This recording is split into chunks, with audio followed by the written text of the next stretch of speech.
Informasi lain, pemirsa, warga Kabupaten Malang, Jawa Timur rela antre 2 jam demi mendapatkan beras murah. Ini tadi kita bicarakan ya. Betul. Selain beras juga sembako lainnya juga naik. Betul pemirsa, dan sementara itu di Kendal, Jawa Tengah, warga berdesakan untuk membeli paket sembako murah. Iya.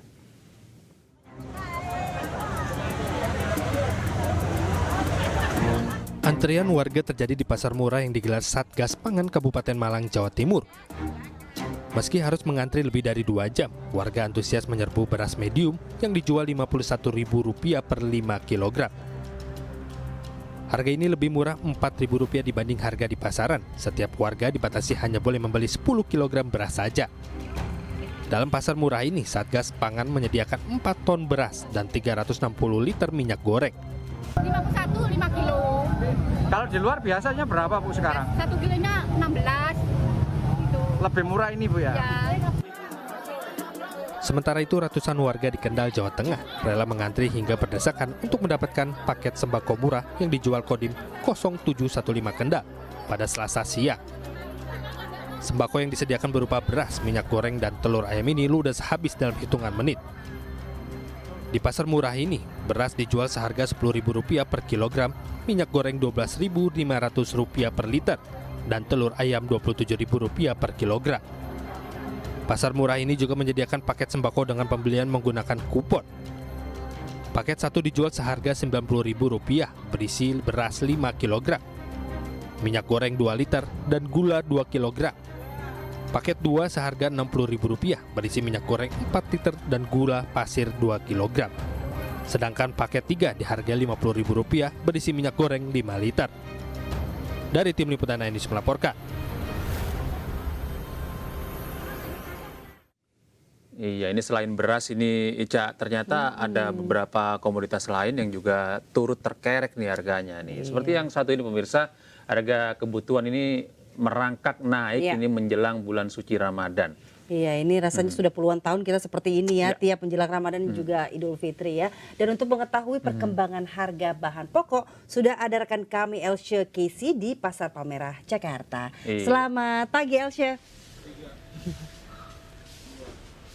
Iya, Elsya, bagaimana pantauan harga-harga komoditas pangan yang ada di Palmerah saat ini? Silakan. Ya, Gede dan juga Dian, memang pada H-5 menjelang hari pertama Ramadan yang diperkirakan akan jatuh pada 11 Maret 2024 mendatang, sejumlah harga komoditas pangan mengalami kenaikan harga. Di tempat saya berada saat ini, Pasar Palmerah, memang beberapa kenaikan harga terjadi, yaitu antara lain di harga beras, harga daging sapi, harga telur ayam, dan juga harga sayur mayur.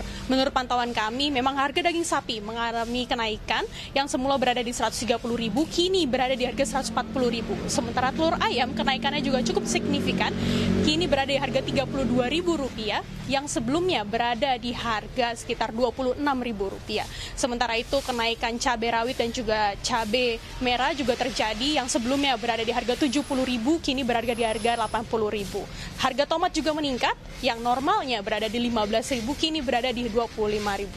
Memang sejumlah komoditas pangan kebutuhan pokok masyarakat secara kompak naik di beberapa hari menjelang puasa pertama yang diperkirakan akan terjadi beberapa hari ke depan.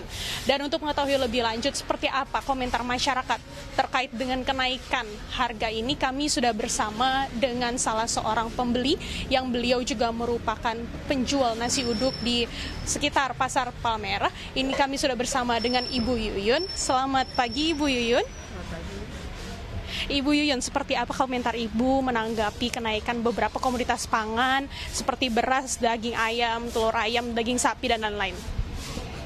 Ya, menurut saya ya berat sekali ya gitu. Semua pada naik semua, ya telur, sama cabai, tomat, bawang semua juga gitu. Dan lagi saya dagang, ya saya nggak bisa mengurangi juga ya bumbu-bumbu gitu kan gitu. Biasa saya beli sekilo ya saya kurangin, sekarang jadi seperapat gitu. Ya saya benar-benar gimana ya gitu. Ya ini banget lah, berat banget gitu. Ibu, kalau kami boleh tahu sebenarnya apa saja yang Ibu merasakan benar-benar berat kenaikannya Ibu? Sembakonya apa saja Ibu? Ya semuanya, ya hampir semuanya. dari pisang, dari ubi. Dari ubi tadinya 7.000, sekarang udah 12.000 1 kilo. Pisang tadinya sama 7.000, sekarang udah 15.000 satu sisir. Ya, satu tandan itu ya bisa minimal itu 80.000. Itu nggak bisa ditawar-menawar gitu. Jadi saya juga keberatan karena saya ada konsumen pengen pisang, ada gorengan ini ya saya sediain lah gitu demi konsumen gitu. Ibu-ibu sebagai ibu rumah tangga dan juga sebagai penjual, Ibu apakah merasakan penurunan omset juga Ibu dengan kenaikan harga sembako ini? Ya jelas penurunan. Biasa saya dapat 200, sekarang ya paling bersih itu sampai belanja itu paling 50. Itu saya dari jam 12 malam sampai sekarang itu cuma paling 50 gitu. Tapi saya bersyukur aja lah gitu. Ibu mungkin apakah ada harapan ini menjelang Ramadan, kemudian nanti ada Lebaran, apakah ada harapan yang ingin Ibu sampaikan Ibu? Kalau bisa ya semua diturunin lah ya gitu. Kesian sama rakyat kecil gitu. Apalagi yang penghasilan kecil ya gitu. Ya mudah-mudahan pemerintah bisa mendengar masyarakat, ya turunin lah harga gitu. Dari beras, dari semuanya lah turunin gitu. Terima kasih banyak Ibu Yuyun. Ya, Gede dan juga Dian, demikian wawancara kami dengan Ibu Yuyun, salah satu pembeli dan juga pedagang yang berada di sekitar Pasar Palmerah ini. Memang tentunya baik pembeli maupun penjual sama-sama berharap kenaikan harga ini tidak terus berlangsung dan harga dapat kembali seperti normal. Kembali ke studio. Iya, baik, terima kasih Elsya atas informasinya dari Pasar Palmerah. Selamat bertugas kembali.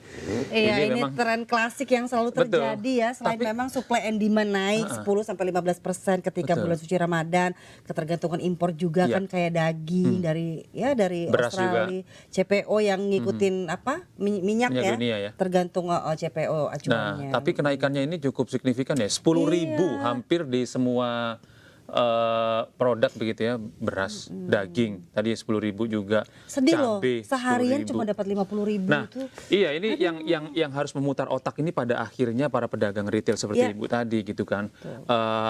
Mengurangi bahan atau bumbu bukan pilihan, tapi kalau tidak dikurangi biaya produksi membengkak. Betul, langsung naikin harga juga bukan pilihan juga.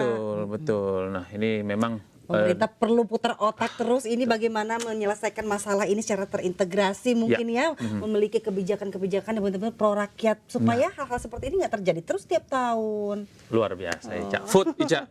Aduh, udah lewat. Lupakan. Baik pemirsa, berikutnya meski belum memasuki bulan suci Ramadan, para calon pemudik melakukan berbagai macam persiapan untuk berlebaran di kampung halaman. Ya, ini juga ditunggu-tunggu ya, Gede ya. Mulai berburu tiket jauh-jauh hari hingga merencanakan rute pulang kampung apabila menggunakan kendaraan pribadi.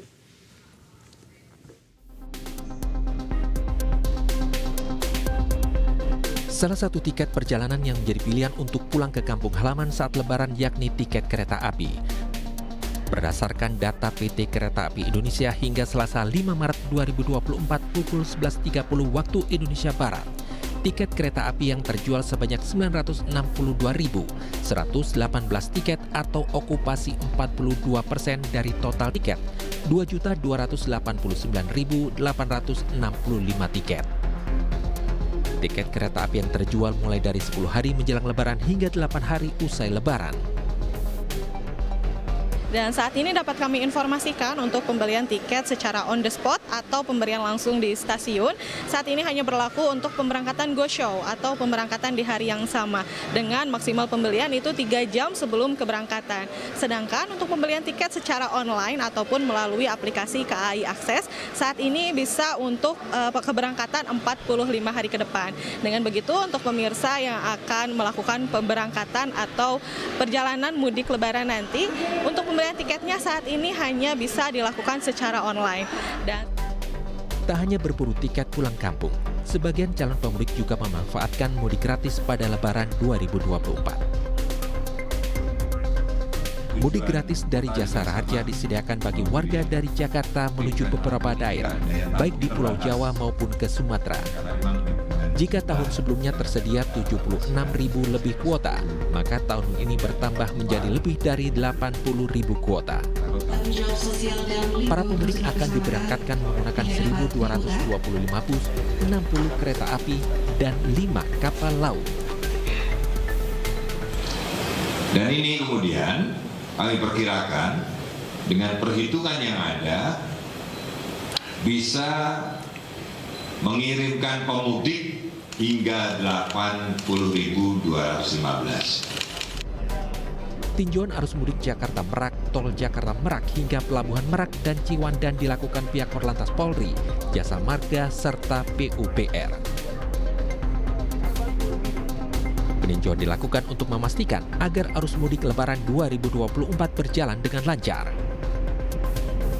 Dan survei jalur jalan maupun jalur penyeberangan dari mulai Jakarta sampai ke Merak dan Pelabuhan Merak, kemudian kita lanjutkan dengan berbagai kegiatan rapat untuk mencari kesepakatan bersama, sehingga mudah-mudahan ini semua dapat berjalan dengan baik.